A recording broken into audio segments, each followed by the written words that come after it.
Bonjour et bienvenue à une nouvelle vidéo de Sur la Trotte. On a passé pratiquement l'entièreté de l'été et une bonne partie de l'automne en Gaspésie, puis plus précisément dans le coin du Parc national de la Gaspésie. Fait qu'on a vraiment pu profiter des lieux, puis vraiment faire plein de belles randonnées. On était entouré de montagnes, c'était vraiment un beau terrain de jeu pour nous qui aiment le plein air. Mais bref, dans cette vidéo-ci, on va vous présenter quelques randonnées dans le Parc national de la Gaspésie. Puis derrière moi se trouve le centre de découverte. C'est ici qu'on retrouve une grande boutique du parc avec de nombreux objets, ainsi qu'une exposition qui parle de l'histoire, de la géologie, de la faune et de la flore du parc, à ne pas manquer.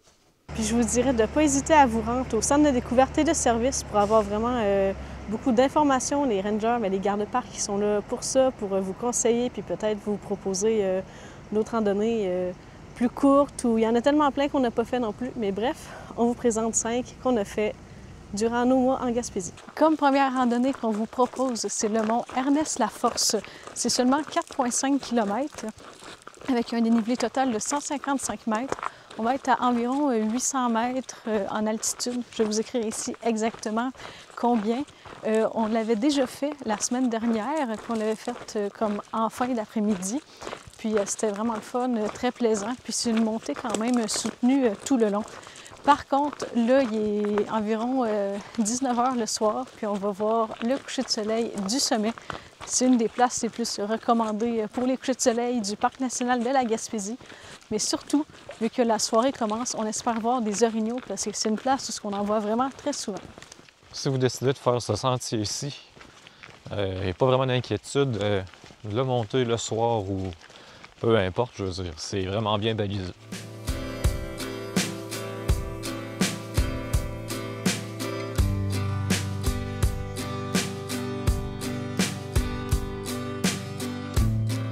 On prend de la hauteur quand même rapidement. Puis là, on s'est viré de bord pour regarder derrière nous le paysage à valeur de quoi. Puis c'est vraiment beau. On voit que c'est doré grâce au coucher de soleil, la montagne derrière nous.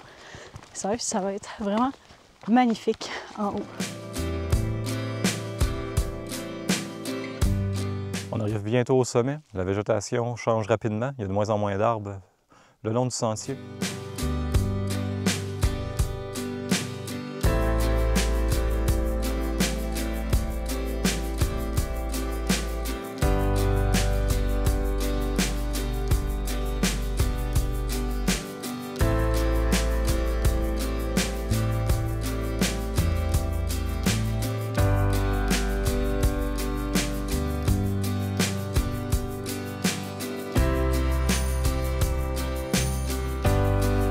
Arrivé au sommet, il y a une toute petite plateforme d'observation, puis il y a des jumelles aussi pour regarder les alentours.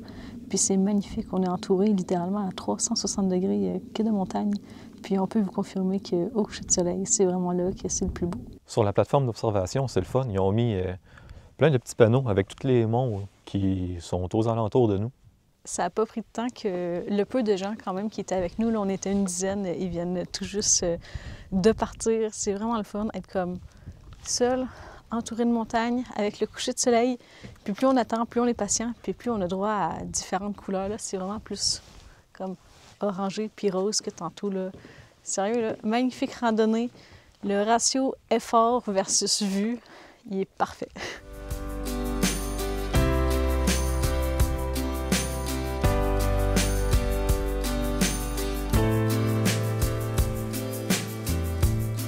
On vient de terminer la randonnée, puis malheureusement, on n'a vraiment pas été chanceux. Les 2 fois qu'on l'a fait, on n'a vu aucun orignal. Dans la descente, on n'a rien vu. C'est peut-être aussi parce qu'il faisait si sombre, on n'avait pas une bonne visibilité comme dans la forêt.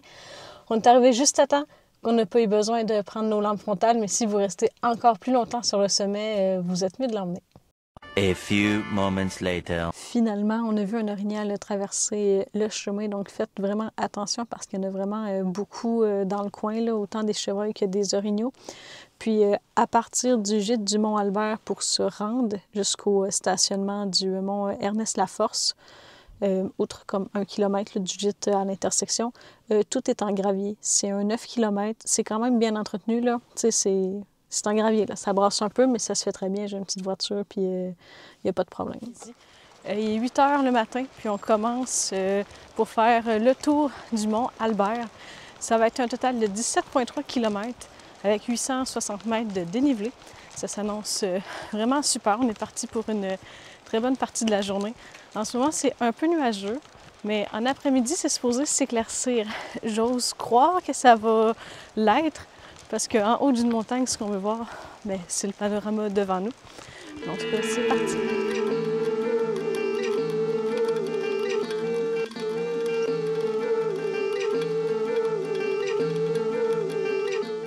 Après environ 1 kilomètre, un peu dépassé des poussières, pas beaucoup, on arrive au point de vue La Saillie.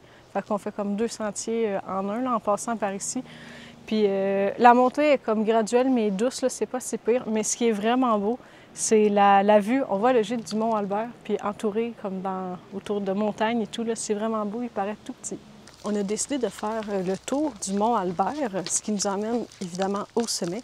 Mais on va pouvoir se rendre au sommet sans faire nécessairement comme le grand tour. C'est 5 km. Puis là, il en reste seulement 4 à partir de La Saillie. Fait qu'en tant que tel, comme sommet, là, tu sais, c'est quand même relativement rapide.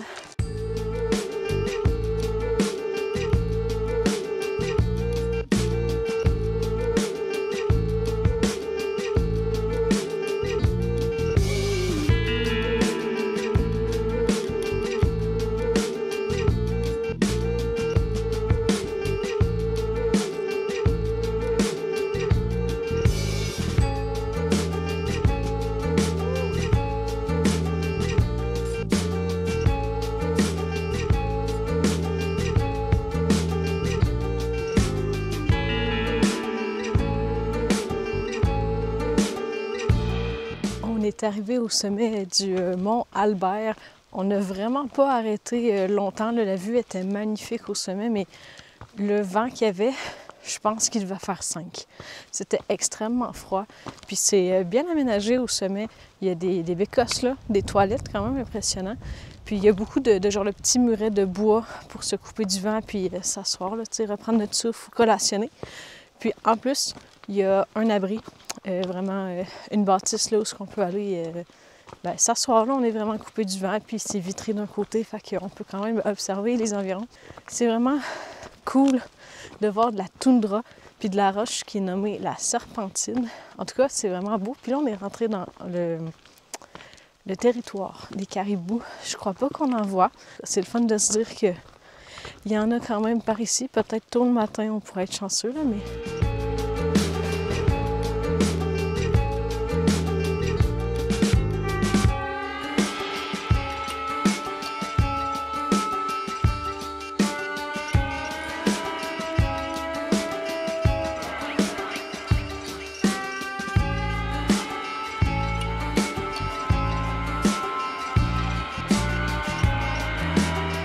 La descente est quand même, je veux dire, comme technique, il y a vraiment beaucoup de roches. Il faut vraiment faire attention où est-ce qu'on dépose les pieds. Puis aussi, il y a de la petite roche, c'est super glissant, mais c'est super beau. On est comme rentré, je veux dire, dans la cuve. Puis il y a une chute d'eau qui nous longeait, là. Tantôt, c'était vraiment magnifique. Il n'y a pas beaucoup d'eau, mais il y en a quand même. J'ose pas imaginer commencer lors du printemps. Mais ici, gros coup de cœur, sérieusement, c'est un magnifique sentier. Quand on est en bas, comme proche du gîte, là, tu sais, on n'est pas vraiment en altitude. Puis plus on monte, puis plus la végétation change. Tu sais, on a vu de la toundra. Là, il y a de la roche comme orangée sable, tu sais, différente. Sincèrement, là, c'est vraiment, vraiment beau.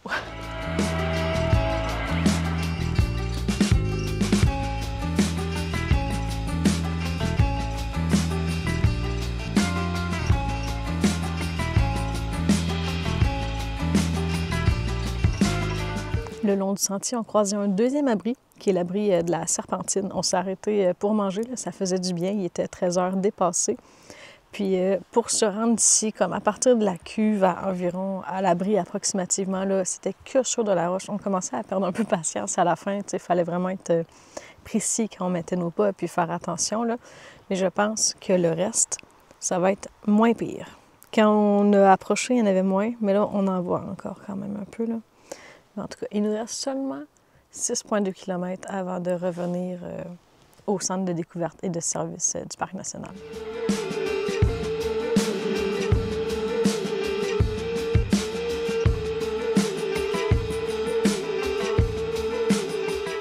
On a ensuite continué à descendre pour finalement atteindre le lac du Diable et les chutes du Diable. La randonnée nous a permis de voir des paysages vraiment époustouflants et différents, c'est pourquoi on a vraiment adoré le tour du mont Albert.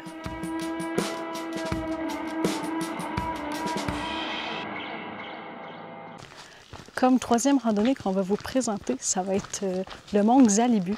C'est un 4,2 km avec environ 500 mètres de dénivelé. Qu'est-ce qui est intéressant de ce sentier-là, surtout, c'est que pour s'y rendre, on doit passer par le lac des Américains. C'est pas très long. Vous pourriez juste vous rendre au lac des Américains sans nécessairement faire le mont Xalibu. Vous verriez quand même le mont. Puis, par contre, le matin, la vision sur le lac des Américains, on a le soleil comme face à nous, trop de luminosité, fait que c'est vraiment très difficile de faire des belles photos. Je vous conseille de venir plutôt en fin d'après-midi. Mais puis je trouve que c'est vraiment un paysage qu'on retrouve pas nécessairement souvent au Québec, comme voir du granit sur une montagne avec un lac en bas, ça fait... Je sais pas, c'est vraiment beau. On a un gros coup de cœur, puis on est comme au début de l'automne, fait qu'on a quand même du feuillage jaune. C'est magnifique.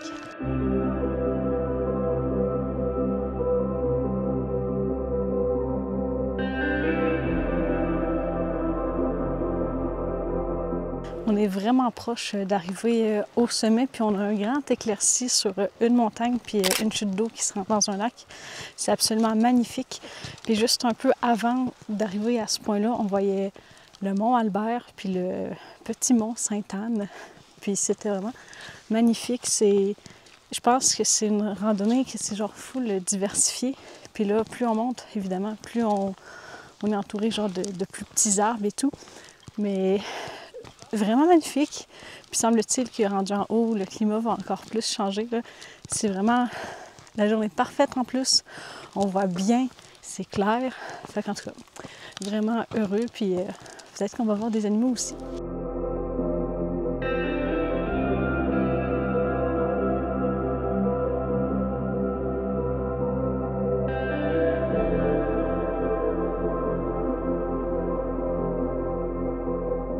On est rendu au sommet, c'était quand même un peu rocheux, mais on a déjà vu pire comme randonnée, comme avec de la roche, là, ça se fait bien.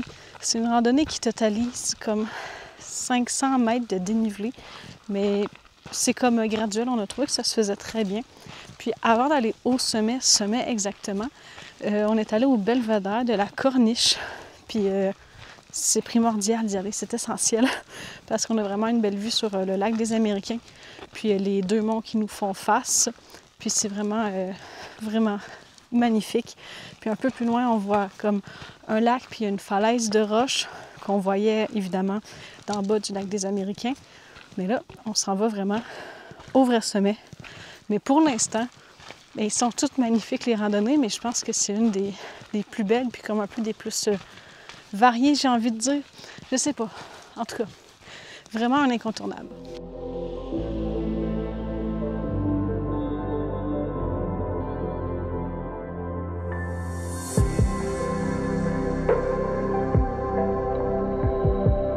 La vue au sommet est vraiment incroyable. On voit facilement, là, puis aisément, le mont Jacques-Cartier qui est quand même tout proche.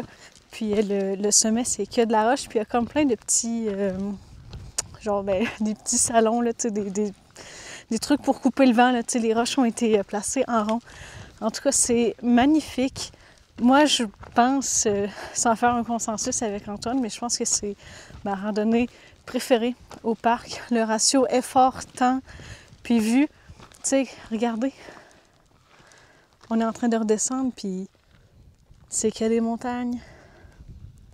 C'est tellement beau. Avec de la roche, un peu de verdure, en tout cas. Vraiment, un très, très gros coup de cœur.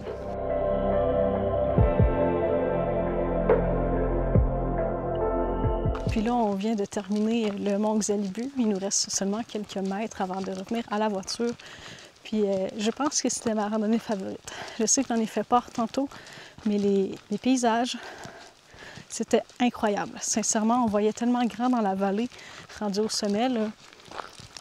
Ils sont tous à faire. Mais elle, j'ai quelques points de plus, selon moi. Comme quatrième randonnée, si je ne me trompe pas, qu'on va vous présenter du Parc national de la Gaspésie, c'est le mont Olivine. Par contre, pour faire le mont Olivine, on pourrait passer devant les chutes du Diable, continuer puis se rendre au mont. On peut aussi, en faisant le tour du mont Albert, s'arrêter puis faire comme un petit détour pour se rendre en haut du mont Olivine. Sinon, nous, on a pris l'option de suivre le ruisseau Isabelle. Puis ça va être linéaire. Il va falloir repasser sur ce tronçon-là. Puis après, ça va être une boucle. On va se rendre environ dans les abris de la Serpentine. On va longer le lac du Diable. Puis ensuite, on va faire la montée d'Olivine. Puis ça devrait être environ un trajet de 4 heures. Puis on est vraiment, mais dans un sens chanceux, là. On est le 6 octobre. Il va faire 25 degrés cet après-midi. C'est un peu intense comme température à ce mois-ci. Mais bref, dans un sens, c'est une belle journée pour faire de la randonnée quand même, là. Limite un peu trop chaud. Mais à ce temps-ci de l'année, on a vraiment beaucoup de feuilles jaunes. Puis il y a plusieurs personnes qui nous ont recommandé de faire ce mont-là pour avoir vraiment une vue de la vallée, du mont Albert, puis des environs. Puis là, avec toutes les feuilles colorées, ça va être vraiment magnifique.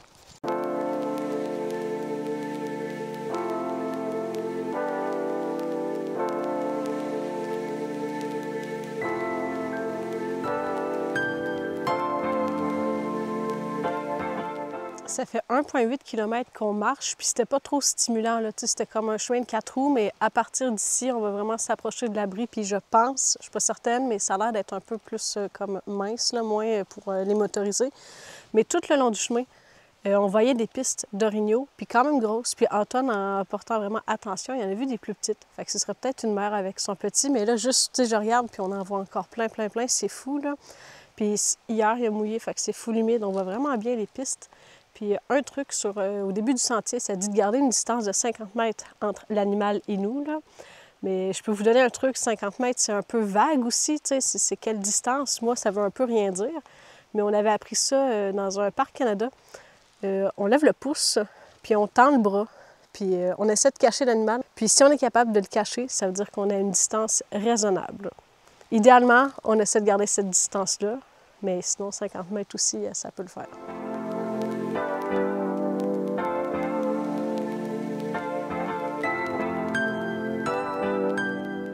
On est vraiment proche de l'abri La Serpentine, fait qu'on va marcher un petit tronçon qu'on avait auparavant marché. Puis si on regarde l'horizon, on voit la cuve du mont Albert. C'est vraiment magnifique. Puis même au sol où on marche, c'est quand même la Serpentine qui n'est pas très présente, là, mais plus on va s'approcher, plus elle va l'être. C'est la roche comme un peu beige sable. Mais c'est vraiment super. Puis il y a des taches un peu de rouge de feuillage, là. C'est vraiment magnifique à l'automne. Puis là, on a une vue un peu partielle du mont Xalibu. Puis c'est le trou où on retrouve le lac aux Américains. C'est vraiment beau. Puis on voit Olivine, puis c'est vraiment coloré. Fait que rendu au sommet, là, ça va être à couper le souffle.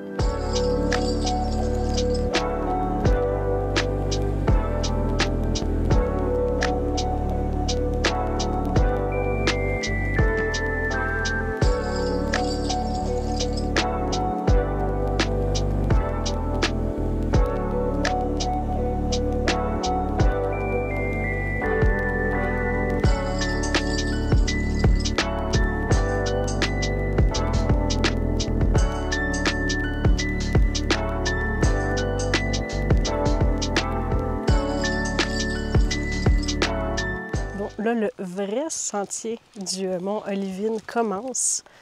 Puis ça va être 170 mètres de dénivelé pour se rendre à partir d'où on est.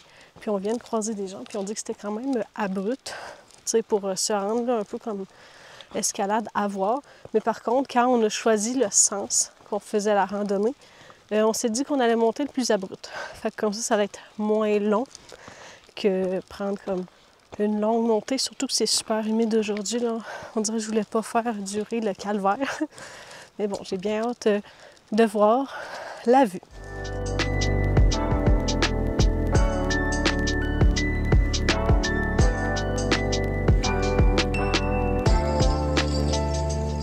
Le mont Coloré à ma droite est le mont Joseph-Alphonse Pelletier, dont son point le plus haut est de 792 mètres. Puis juste un peu à côté, on peut apercevoir le mont Ernest-Laforce, qu'on a monté précédemment, et son point culminant est de 820 mètres.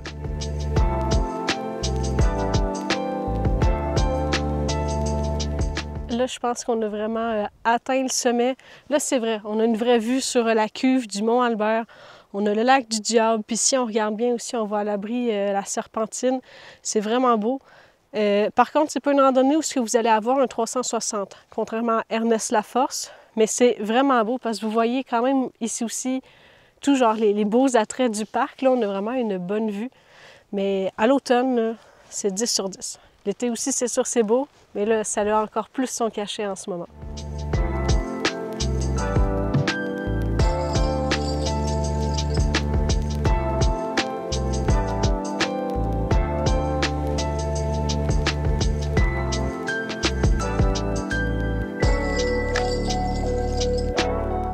J'ai dit qu'on n'avait pas de vue à 360 degrés, ce qui est quand même vrai.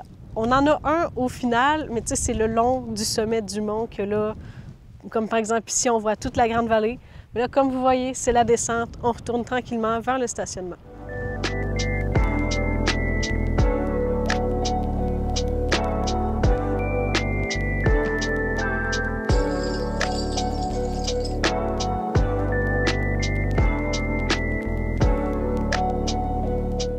Bon, le sentier est terminé du mont Olivine en suivant le sentier comme ruisseau Isabelle. On le conseille quand même, je veux dire, les vues étaient vraiment magnifiques.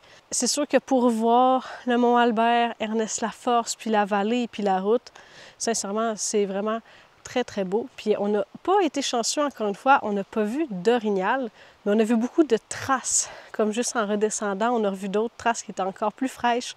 On a vu des excréments aussi ce matin qui semblaient frais. En tout cas, vous avez de fortes chances aussi d'en voir quand même sur ce sentier-là, à ne pas négliger. La 5e randonnée qu'on vous présente est le pic du Brûlé. C'est une longueur de 5,9 km l'aller, donc aller-retour environ 12. La route pour se rendre ici est en gravier. Ça se trouve dans le secteur du lac Cascapédia. Le début du sentier est un peu inondé. Ça devrait peut-être être juste cette année, je sais pas, là, mais à cause d'un barrage de castors. Mais là, c'est vraiment pas si pire. Puis je voulais juste revenir à propos d'hier, du Mont Olivine, quand j'ai fait mention que c'était comme pas mon sentier favori. Je vais rectifier le tir. Parce que pour se rendre au Mont Olivine, on doit absolument passer par un autre sentier. Tu sais, tu commences pas directement sur le Mont Olivine. Il faut que tu longes comme la rivière, que tu fasses les chutes du Diable, puis ensuite tu peux arriver, ou que tu fasses le grand tour du Mont Albert pour te rendre, ou comme nous, le ruisseau Isabelle. C'est juste que le ruisseau Isabelle, vu que c'était comme un peu un chemin, comme j'ai dit, de 4 roues, c'était comme plus ou moins stimulant, mais en tant que tel, la montagne, le mont à monter, c'était vraiment beau. Ça, je ne remets pas en doute comme la randonnée, mais c'était juste que pour se rendre, on dirait que c'était comme un peu long. Puis pour revenir où ce qu'on est au présent, au sentier du pic du Brûlé, il y a beaucoup de gens qui voient des orignaux ici. On n'est vraiment pas à la bonne heure. Il est 11h30. On n'est pas assez matinal pour tenter notre coup pour en voir. Encore une fois, c'est comme un peu un hotspot.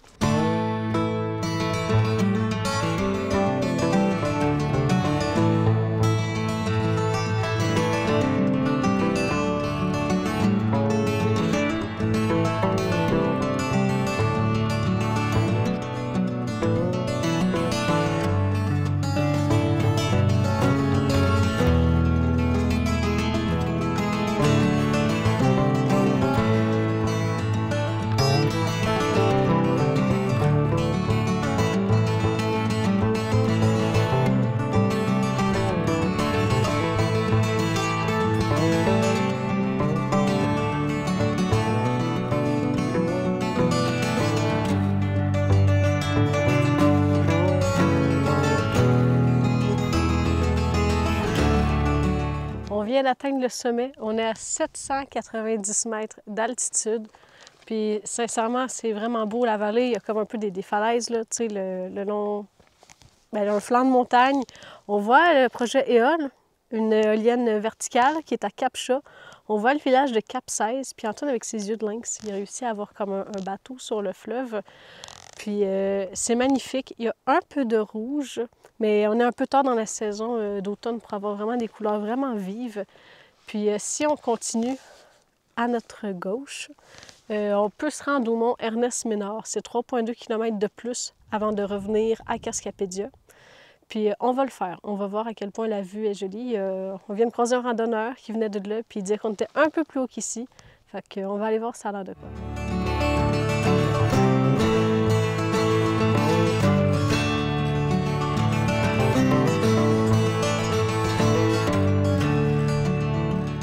On a à peine fait une centaine de mètres depuis qu'on est arrivé au point du pic du Brûlé. Mais plus on continue à avancer, puis plus c'est le fun parce qu'on longe vraiment la falaise, fait que c'est vraiment beau. Mais plus on continue à avancer, puis plus on voit grand dans la vallée, puis tiens un coin qu'on ne pouvait pas voir d'où ce qu'on était, là. Vraiment très, très beau. À marcher, puis que ce soit autant découvert, là, c'est merveilleux.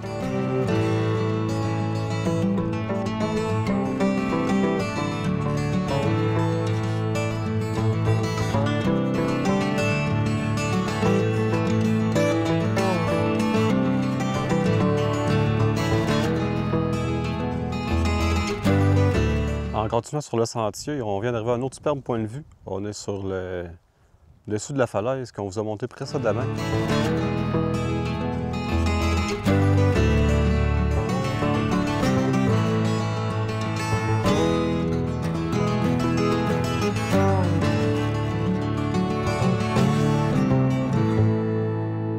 On vient de refaire un dénivelé d'environ 100 mètres. J'avais vraiment hâte que ça finisse, là. Puis là, waouh, gros boom, là, genre, plus on avance sur le sentier, puis plus les vues sont belles. Regardez comment c'est magnifique. Tu sais, c'est des grosses montagnes, là. Ici, à ma droite, c'est vraiment comme plus des vallons, c'est vraiment jaune. Mais là, c'est vraiment mieux défini, là, c'est vraiment beau.